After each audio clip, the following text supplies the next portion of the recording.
Welcome to the YouTube Creators Hub podcast, where we help you conquer the internet one video at a time. We cover everything from how to start a YouTube channel to how to make a video go viral. And now, here's your host, the one and only Dusty Porter.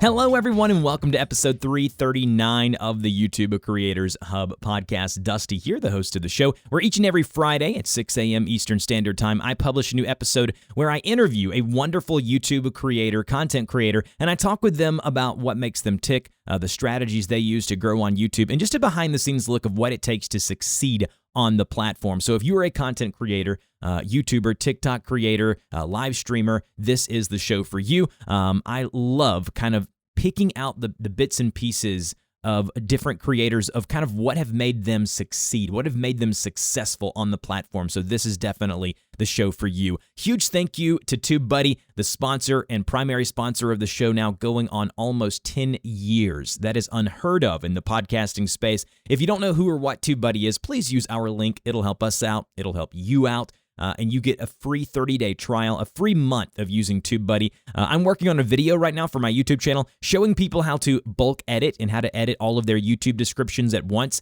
Very helpful if you're, have a link that has expired or an old sponsor on some old videos that you need to go and replace or remove. TubeBuddy allows you to do that and hundreds of things more. So if you want to, use our link. I promise you will not regret it. And a big thing, a big push of ours right now is we have started our mastermind group. Our YouTube mastermind group started this month. As you're listening to this, we've already just now this week had our first meeting. If you would like to be a part of that and just be a part of a group of creators over on Discord where you can share your most recent videos, thumbnails, things like that, you can go to patreon.com/DustyPorter, get all of the details over there. But if you support us at the $5 tier or higher, you will get access to that mastermind group for 2 more months. After that, the price will be going up because we have had a influx of a ton of people interested for that. And so you do have to put your money where your mouth is, but with any of these things, it's a great way to be a part of a group of people, like-minded people, if you really want to take this serious. That's how I've been pitching it. So $5 will get you in the Discord, get you in the next 2 meetings, and then beyond that, after April, we will raise that price. But if that's something you're interested in, definitely go check that out if you haven't already. And man, we have had a ton of new creators join us just the past 6 days. This week, I want to give a shout out to Joshua Griffin with HVAC Guide for Homeowners, Stephen R., William F. with Foley Divorce, David Stojic with the DIY HVAC Guy, James Adams with Easy Investing Income over on YouTube, Chase Shelby with Drone Buddy, Anita Wong with Anita Wong over on YouTube, Valerie T., Andrew R., and Jim L. All of those folks, the last 6 or 7 of them, have joined us just the past week. So we're growing. We've got momentum. If you'd like to join us, definitely check out the Patreon. Look, I get it. It's money out of your pocket, but it's not that much. And it helps support us, helps keep the mics hot here at the YouTube Creators Hub studio. And I promise you, the money will not be wasted. It will all be reinvested back into the podcast, new equipment, new ways to promote the show, new ways to grow our community and our little hub here. And I promise you will not regret that. So with all of that being said, don't forget to subscribe to the show. It's absolutely free on your podcast player of choice. We got a Google form in the show notes as well if you think you or someone you know would be a great fit for the podcast. And with all of that out of the way, let's jump into this week's conversation. Hello, everyone, and welcome to this week's conversation on the YouTube Creators Hub podcast. Dusty here, as always. I am joined today by Lloyd and Mandy.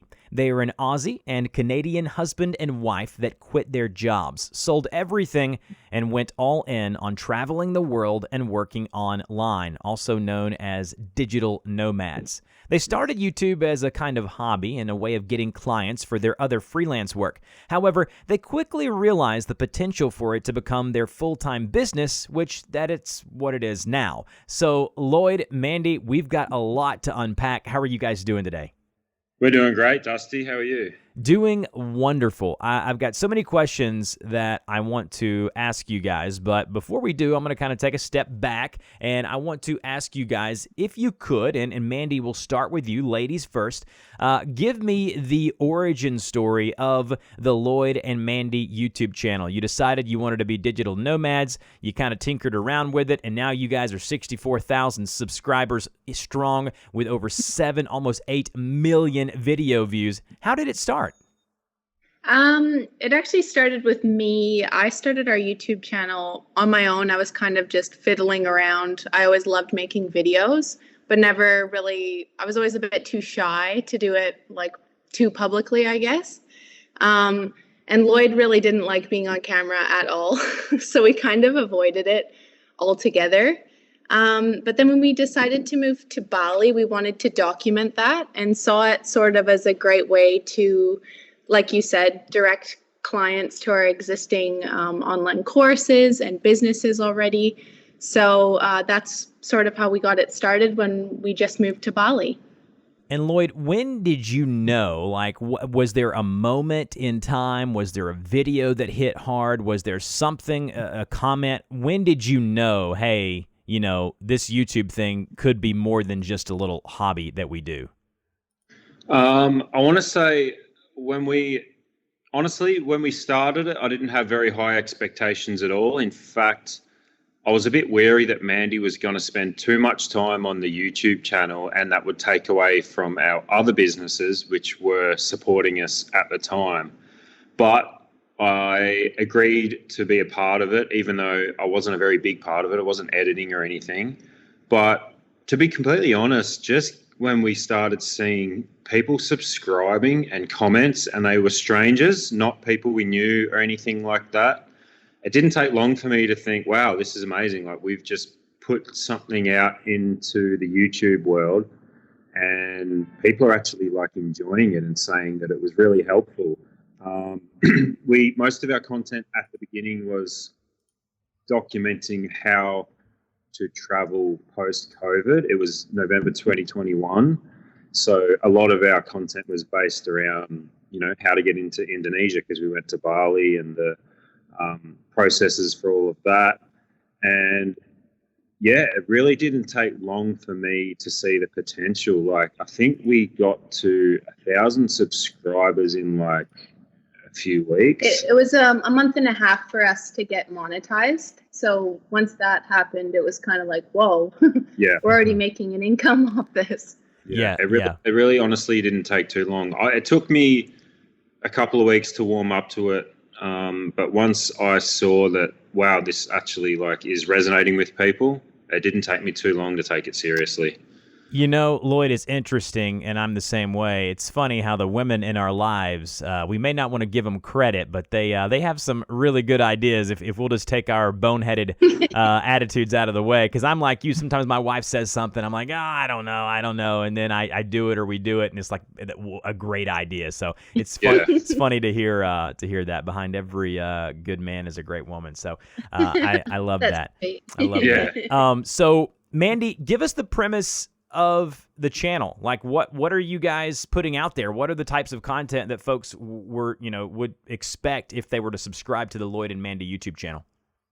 Well, we've definitely tried a few different things, sort of just figuring out who we are and what kind of content we like to make. But we're in the travel niche primarily. We kind of just like to share our different way of living as digital nomads, and sort of just shed light on it to be more normalized, living this sort of strange way of floating around the earth. Yeah, so it's pretty much just travel-based content, and we just share where we end up. And Lloyd, what are the other businesses that you guys have that you did have or have currently to kind of supplement and kind of go with the YouTube channel, just so folks kind of get a better perspective of kind of what you guys have done? Yeah, so we first started out in e-commerce, and we had no idea what we were doing. We spent the best part of 18 months to 2 years really learning e-commerce, and that was private labeling. And look, we made a lot of mistakes, and we spent all of our savings building this one brand. It was almost like we got so far into it that there was no turning back. And that's what led us down this path of learning everything we could about making money online. So I really started getting into digital marketing and Facebook ads, and email marketing, everything to do with digital marketing. And as I learnt that for our own business, I started freelancing for other businesses. Mandy, who already had somewhat of a graphic design, artistic background, really got deep into graphic design.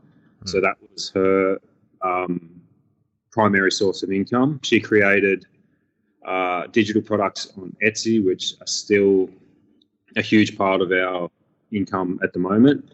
And she was doing mostly freelance work for businesses, and as well as social media management for businesses. So really, to be completely honest, we were totally freelancing.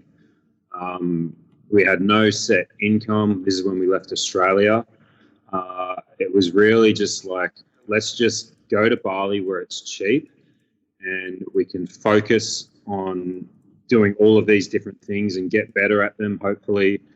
And hopefully we can grow our businesses, and the YouTube channel will help us do that. I guess what we didn't expect was pretty soon into it, the YouTube channel started taking up more and more of our time, and that's where probably like 70% of our income actually comes from now. It's mostly through YouTube. So while we do have like Mandy's Etsy products that has an additional income at the moment, most of it is just through YouTube. All right, so I'm definitely going to be kind of piggybacking off what you just said about the YouTube revenue and the YouTube income, so we'll definitely go there. But Mandy, and then Lloyd, you can follow up after her.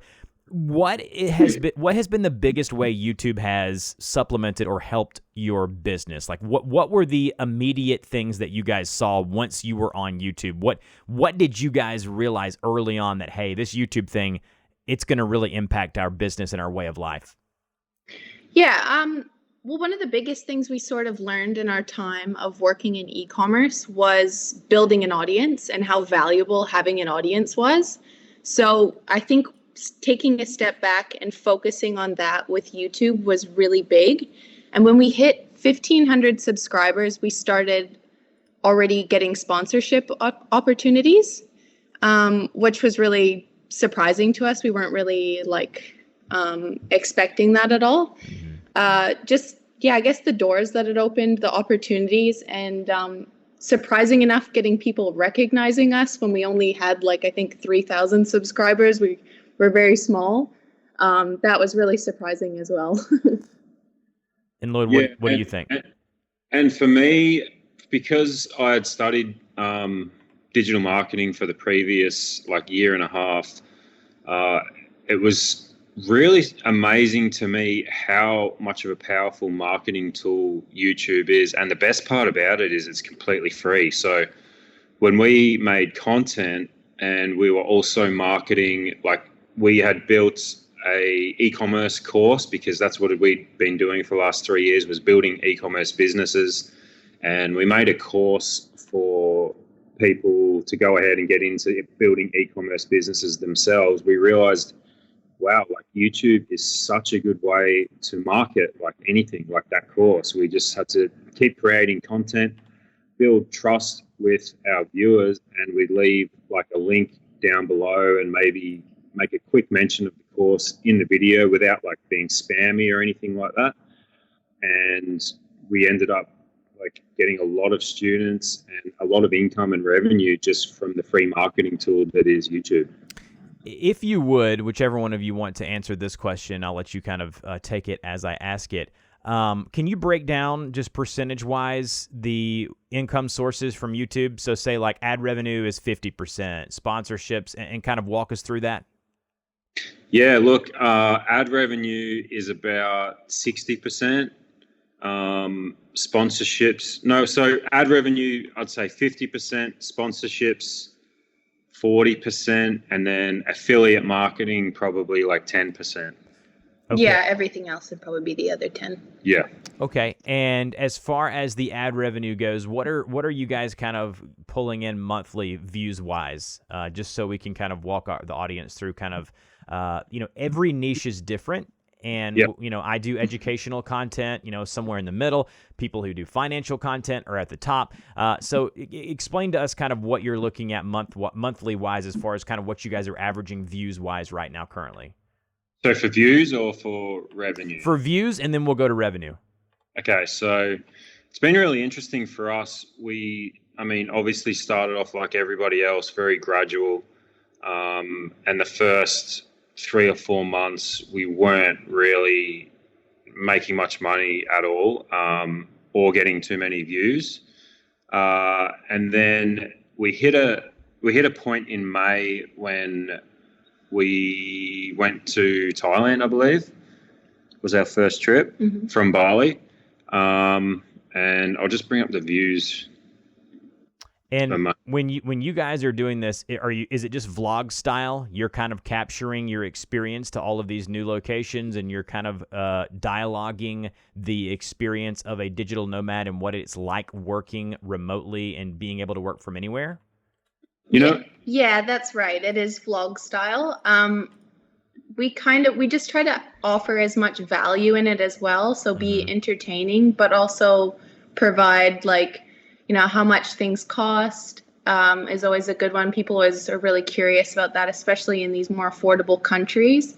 And also how we get around, how to book certain things, that type of stuff is really helpful for people researching where they're traveling to.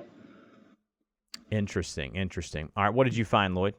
Yeah, so May, we left Bali and we went to Thailand, and we noticed a pretty big, sizable bump in views. We got 890,000 views for the month, and we brought in about $2,800, so that's US dollars, for that month. And that was our first month we actually received payment, because we went through a long process of getting our AdSense account verified, which if you don't have an address, it's a really difficult process to get verified. Yeah, it's frustrating, I would assume. Getting monetized is one thing, but actually getting verified so that you can receive the money and keep getting those payments is a completely different story. And it was very painful for us. But that was the first month where we saw a big jump in views. And then obviously we looked at the money and thought, well, it's not a huge amount of money, but it's growing and our views are growing every day. I think we could absolutely get a full-time income out of this. We also had a couple of sponsors in May that reached out to us. So on top of that, we probably made about $4,500 US, which when we were in Thailand was really good money. Sure. And when you're talking about sponsorships approaching you guys, is it just people, companies that have seen your content and were just really curious and wanting to kind of put their brand on your channel, your video? We get a lot of emails, I would say daily, from sponsors, but 80% to probably 90% of them either they don't fit our niche, or to be completely honest, they're just like scam. Yeah, most of them are. But there was a couple that we still work with to this day who are in like the digital nomad sort of travel niche, and we thought they fit really well with us. They weren't paying us huge amounts at that time. I think maybe because we were new and we didn't have that consistency. But looking back on it, I'm glad we started working with them when we did, because we've built really good long-term relationships. So then from May was our first month of that was when we sort of went from being digital nomads who had a YouTube channel to, hang on, if we focus on this YouTube channel, this could be our primary source of income and become our jobs, essentially. So we sort of turned from digital nomads to travel YouTubers. Does that make sense? It does. It makes a lot of sense. And I want to pause for a minute and talk about sponsorships. Mandy, what are some best practices for folks listening to this when they are communicating and talking with potential sponsors or trying to get sponsors for their channel? What are some things, Lloyd mentioned it, not just accepting any person who comes at you with, $10 or $50. I remember early on in my YouTube days, I would get these emails and they'd say, oh, they'll give me $100 to put this link in my video description. And I thought to myself, oh, this is amazing, $100 just to put this link. But then I realized, I'm really hurting the faith and the trust that these people are putting into my channel if I just, accept anyone. So give us kind of your thoughts on kind of how you guys handle sponsorships. Lloyd does more of the negotiating and that type of stuff with sponsorships because he's better at emails than me. But it's definitely really important that it's genuine and something that we use, or a product or something that we believe in. Your integrity can be, like shot if you take the wrong brand deal. So at the beginning, it's really hard, especially when you're wanting to make an income, to say no to the someone that's offering you money. But it's so worth it to get the longer brand deals and to negotiate with a brand over an amount of time, like signing a sponsorship where you make multiple videos rather than just a one-off. So your audience becomes warm to the brand that you're talking about, and they become familiar with it. Oh, wow. That's good. That's really good. Lloyd, anything to add on that? Yeah, I mean, it's simple in a way that the brand, because we've worked on the other side of it, we started in e-commerce, so we ourselves know the power of affiliate marketing and influencer marketing. We've seen the results. It's pretty simple. They want to drive traffic, or they want to drive sales to their store or their product. So, I mean, if we can get results for them, obviously they're going to want to continue to work for us. That's not always entirely in our control. Like, we can drive traffic to their store. It's really up to, what their storefront is like or how it's set up, whether or not that converts. But I'd say the second most important thing is creating a good ad. And that's where Mandy said I'd take care of most of the emails and negotiating, but Mandy does most of the creative process for creating a good ad. And I think that's another thing that sponsors look at. Like, can you create an engaging ad where people actually want to sit through it and watch it and don't just, skip through it? Yeah, there's some folks on YouTube who do a really good job of doing exactly what you just said by the creative ad space, to where you don't even know it's an ad. You almost don't even know it's an ad. And until the end, when they're like, hey, support us, by, clicking a link or buying their services or whatever, being able to kind of flow that, not trying to scam or trying to lie to your audience, but just, it's something that you want to use, is something that you do use, and it's something that you can see your audience using as well. And those things are extremely, extremely important. This is a question for both of you. We'll start with Lloyd, then go to Mandy. What is something you wish you would have known sooner? Like, looking back at the channel now and looking at the success you've had, what is something that you wish you would have known sooner that if you did know, it possibly could help you grow or do things better on YouTube? I wish we could have just trusted in the process a little bit more. So over our travels, we've moved from place to place, and one thing we'll notice is every time we move from either country to country or a region, so we went from Southeast Asia to Mexico, you see a massive drop-off in your viewership, and that can be really disheartening. It's like, oh, we've lost our audience. We've lost this channel that we've built up. But there's just a phase there where the people who were interested in one particular type of content aren't as particularly interested, but the new audience will catch on. And that's happened to us, I think, like 3 or 4 times now. And now we understand, okay, like, so for instance, we went from Southeast Asia to Mexico, and that was a big drop off in viewership, but the CPM went up like a crazy amount.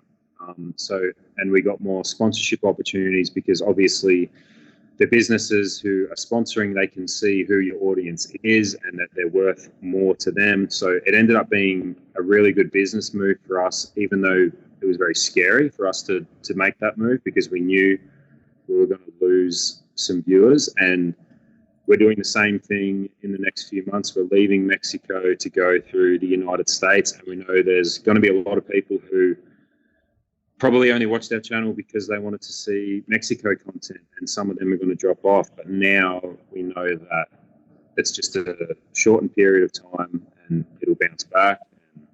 And, the true viewers will be there no matter what. Yeah, before you answer, Mandy, it's interesting. I wonder why that is. I assume, you had some folks who were watching you because they live in that geographical area, maybe. But it's really interesting to hear that you do have that drop off. And for you guys, going from place to place, I would think would be very beneficial financially and for the channel because it gives you fresh content. You're not always at, for you guys, the fresh content is the location, right? Like the location, the new restaurants, the new hotels, the new Airbnbs. It's the adventure, and you're telling that story. And I think that's from watching a few of your videos before getting on this call. The storytelling aspect of it to me is what would capture my attention if I wanted to watch someone in the travel niche like what you guys are in. Mandy, curious, what would you say is something you wish you would have known sooner kind of for the YouTube channel? I guess the being patient, with creating the videos and building your channel, the compound effect that does happen, it just takes time with more and more videos.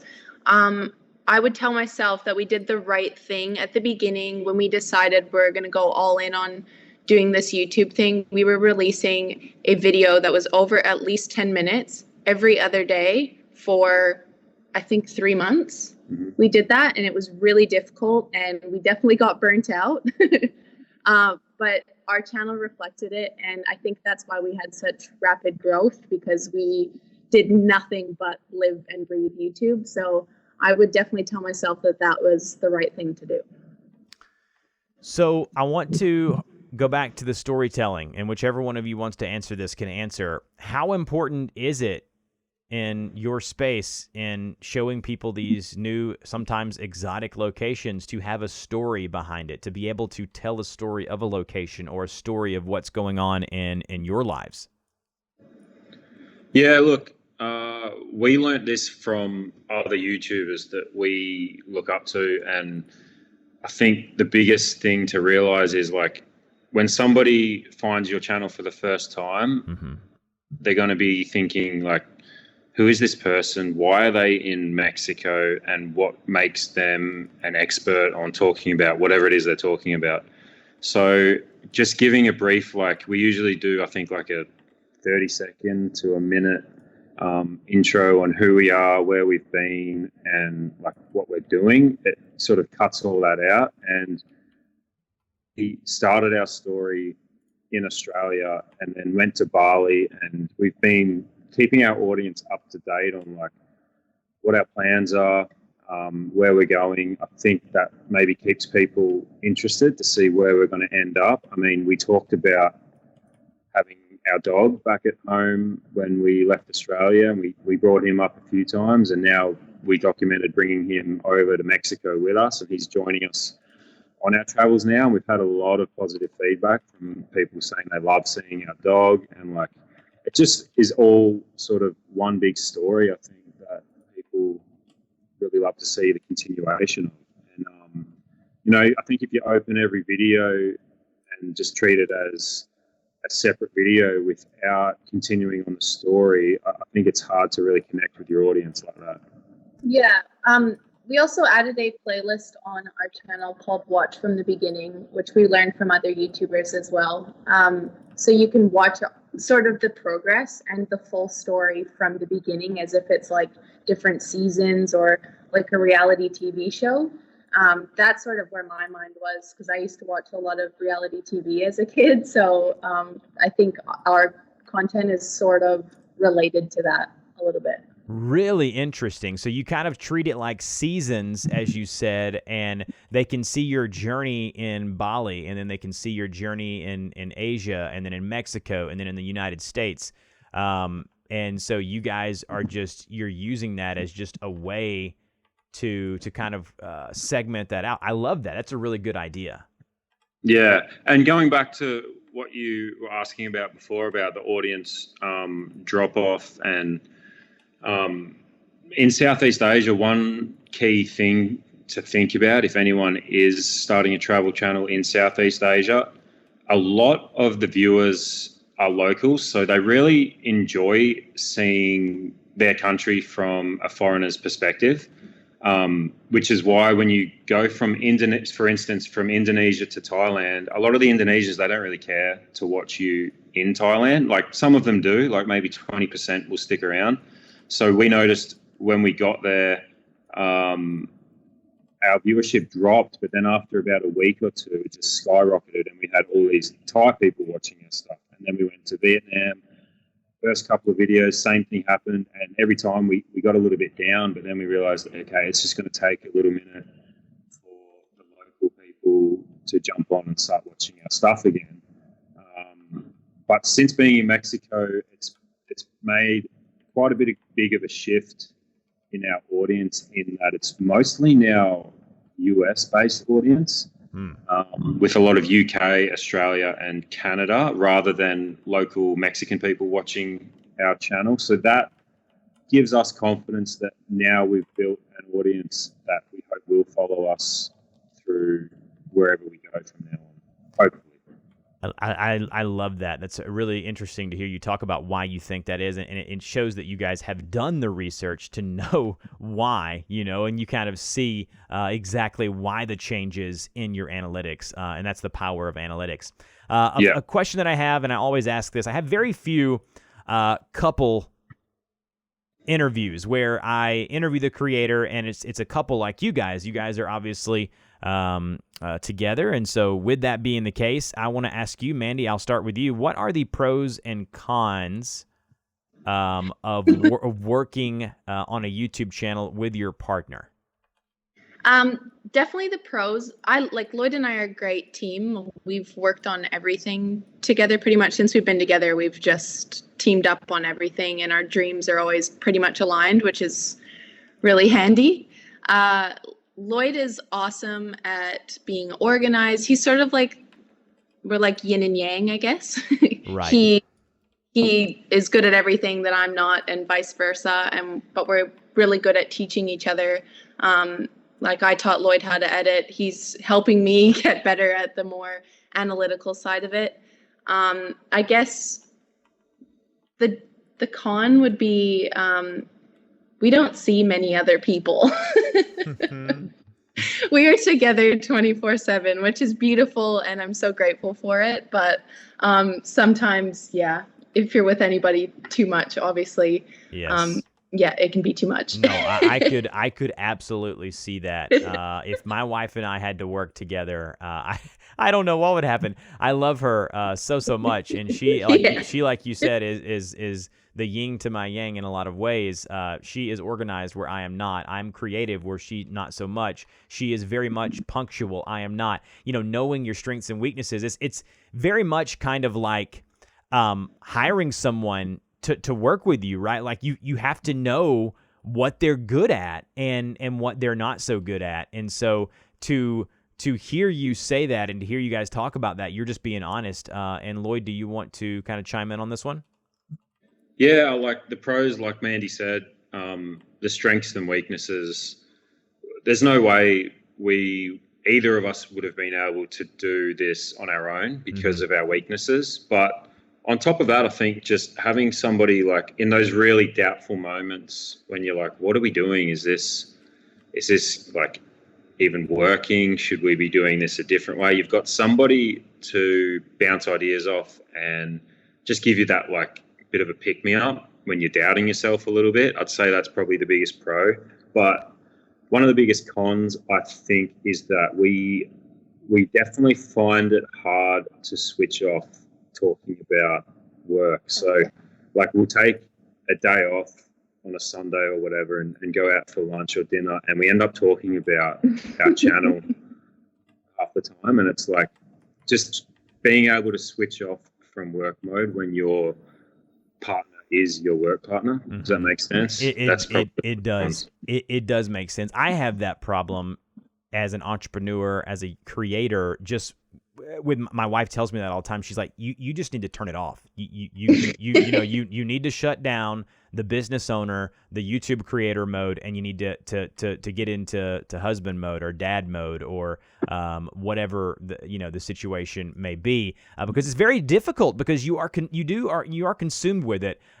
So here you guys to talk about that honestly is so important, because it is a real struggle with everyone, with all the stuff we have going on in the world right now, with mental health being a very big topic, with depression and anxiety, knowing kind of the limits and when to stop. And on the flip side of that, I talk so much, people get tired of me saying this on this podcast, but it is such a critical part of this job or hobby on YouTube. If you want to be successful, you have to have a supportive cast around you. And for Mandy, you to have Lloyd and vice versa is very, very important. I would assume, just knowing that you're always going to have that person who has your back. And when things do go awry or go wrong, and they will, that you have someone to support you and to be there with you. And so, hearing you guys talk about that honestly is really fun to hear. Really fun to hear you guys speak of. So that's awesome. Now, what is next for the YouTube channel? Whichever one of you wants to answer this question can do so. But just out of curiosity, what is next for the channel, and kind of where do you guys see it going in the future? Well, we just recently made a pretty big purchase of a combi van here in Mexico. So we're going to be starting our van life experience very soon. So that's sort of the shift that we're going to be making with the channel.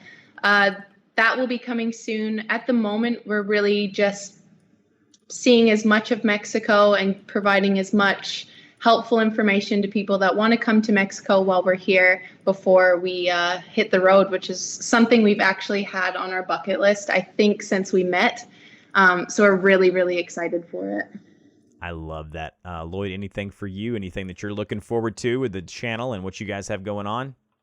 Yeah, like one of the biggest reasons we decided on van life, for starters, we've wanted to do North America in a van for years, since we got together 8 years ago.